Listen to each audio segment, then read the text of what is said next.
구독과 좋아요를 눌러주세요. 감사합니다. 자, 오늘은 엄마표 수학의 어떤 문제점에 대해서 말해보려고 합니다. 모든 엄마표 수학이 문제가 있다고는 절대 말씀드리지 않겠습니다. 그렇지만 일부 그리고 다수 부모님들께서 이렇게 엄마표 수학을 하시면 안 된다는 취지로 말씀을 드리도록 하겠습니다. 학원에 문을 두드리실 때 그 이전에는 엄마표 수학을 했다 이거죠. 그런데 엄마표 수학 중에서도 잘 지도를 하시는 분도 계시지만 아주 일반적인 수준으로 지도를 하시는 분의 특징을 말씀드리면, 엄마가 초등 저학년 같은 경우 문제를 다 읽어줘요. 문제를 다 읽고 하나하나 다 풀어주죠. 하나하나 문제를 잡고 다 풀어주고 1번부터 10번까지 전부 다 풀어줍니다. 그래서 문제 취지에 대해서도 엄마는 어른이니까 다 알고 무엇을 구해야 되는지도 강조해주고, 이렇게 해서 애는 그냥 그대로 끄떡끄떡 풀어 나갑니다. 하지만 이런 공부 방식은 학원에 비추어 보면 A반, B반, C반이 있다면 이런 공부 방식은 가장 낮은 하위반인 C반이 쓰는 방법입니다. 왜냐하면 아이가 전혀 아는 게 없기 때문에 한 문제 한 문제 다 풀어줘야 돼요. 다 읽어줘야 되고, 그래서 진도도 매우 느리게 나옵니다. 저학년이라서 그런 거 아닌가요? 저학년이라 하더라도 아이가 문제를 스스로 읽게 하고 스스로 사고하게 하고 어머니는 옆에서 살짝의 도움만 주는 이런 케이스로 어떤 지도를 하셔야 되는데, 문제 하나하나 다 읽어주고 하나하나 다 풀어주고 이렇게 하시면 아이는 문제를 이해하려고 하지도 않고 문제를 읽지도 않습니다.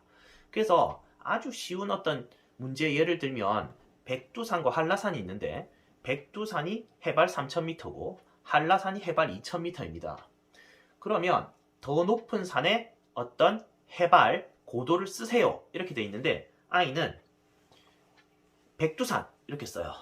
문제를 안 읽는다 그거죠. 엄마가 읽어줄 때는 당연히 이 둘 중에 골라 이렇게 하니까 3000m 이렇게 쓰겠죠. 3000m, 2000m 중에 골라 이렇게 바로 들어가니까 이건 아주 그냥 간단한 예였고요. 이런 식으로 아이는 문제를 읽지 않게 됩니다. 이런 부작용이 생기죠. 그래서 학원에서 저희가 매주 치르는 수물문항 문제를 치게 되면 이런 케이스는 문제 사사건건 하나하나에 질문을 해요. 그리고 선생님 중간에 자꾸 막혀요. 자꾸 질문을 합니다. 문제를 한 호흡에 끝까지 풀어낼 능력이 없는 거죠. 자꾸만 엄마의 이런 간섭 내지 주도 하에서 문제를 풀다가 그것이 없이 수능 문제를 풀어내려고 하니까 아이는 당황하게 되는 거죠. 그리고 되게 힘들어요. 이렇게 말을 하는 거예요.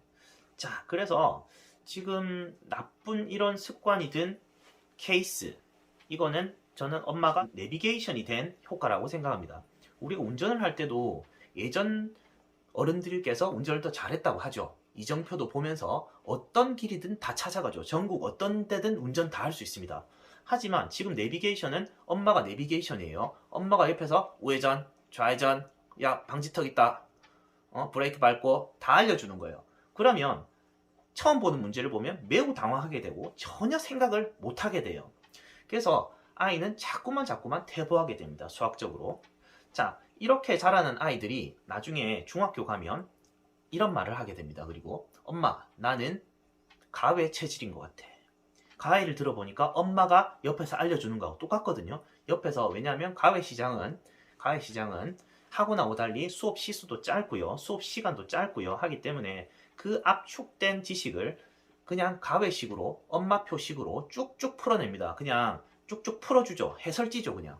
그러니까 이거는 엄마에게 익숙했던 아이들이 바로 중고등학교 때 가외시장으로 갑니다. 그래서 엄마하고 똑같이 해설지처럼 계속 가르쳐 주니까 애가 사고할 생각을 하지 않고 그냥 편하죠. 받아먹기만 하니까. 그래서 그러면 수학을 잘하냐? 대체로 못합니다. 그리고 그럼 제가 가해를 폄하하려고 하는 것이냐? 그건 아닙니다. 가해가 꼭 필요한 학생들이 있어요. 뭐 외고 학생들이라든지 특목 학생들이라든지 이런 학생들은 뭐 기숙사 생활을 하기 때문에 뭐 학원을 다닐 시간이 없어요. 그럴 때는 가외 시장을 이용할 수밖에 없어요. 그리고 아니면 최상위권 학생들, 이게 필요합니다. 최상위권 학생들은 가해를 하면 큰 덕을 볼 수 있어요. 제가 존경하는 제 뭐 누님께서도 이 영상을 보실 수도 있겠지만, 누님이 고등학교 때 전교 1등이고 지금 의사를 하는데 그때 가해를 하는 거 보면 가위도 길게 안 해요. 한두 달 하고. 그리고 뽕을 다 뽑아 먹어요. 뽕을 어떻게 뽑아 먹느냐, 정석을 막 그냥 한 달에 두세 권 떼버려요. 어떻게 떼느냐, 그냥 연습 문제 어려운 것들만 팍팍 추려가지고 가위쌤한테 다 풀어주세요 이러니까 가위쌤 피곤해요. 그래서 완전 뽕을 다 뽑아먹는 이런 케이스들은 가위에 매우 좋습니다. 매우 좋은데, 아주 일반적인 케이스에 우리 학생들, 조금 중상위권 학생들, 이런 학생들이 가위를 뭐 2, 3년씩 한다 이렇게 했을 때 이 효과가 과연 자기 주도학습에 효과가 될까? 어떤 수학적 사고력을 발전시키는 효과가 있을까? 저 일부는 있을 거예요. 하지만 저는 일반적인 케이스를 말씀드리니까 오해하지 마시고요. 그래서 가위 시장으로 이렇게 흘러간다. 그리고 이런 가위 시장으로 흘러갔던 학생들이, 그리고 고등학교 학생이 되면 본격적으로 이제 답지를 펴놓고 해설지를 보고 외웁니다.